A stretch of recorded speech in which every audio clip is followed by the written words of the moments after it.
পুলিশদের ঘৃণা করবে সাধারণ মানুষ, বিবেক সম্পন্ন বুদ্ধিজীবীরাও। আপনারা সবাই ভুলে যাবেন AK-47 মতো মারাত্মক অস্ত্র পাওয়া গিয়েছিল আসামিদের কাছে।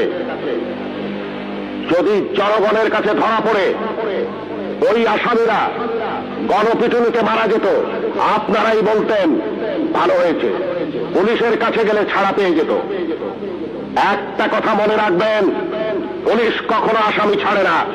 আসামি ছাড়ার অধিকার শুধুমাত্র বিচার বিভাগের। বলুন তো, AK-47 মতো রাইফেল কেন এদেশে আসবে, যা শুধু যুদ্ধক্ষেত্রে ব্যবহৃত হবে? কেন AK-47 বাংলাদেশে আসছে? কিসের আলামত?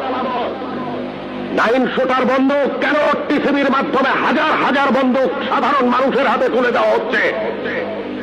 কেন? কে জবাব দেবে? এই 9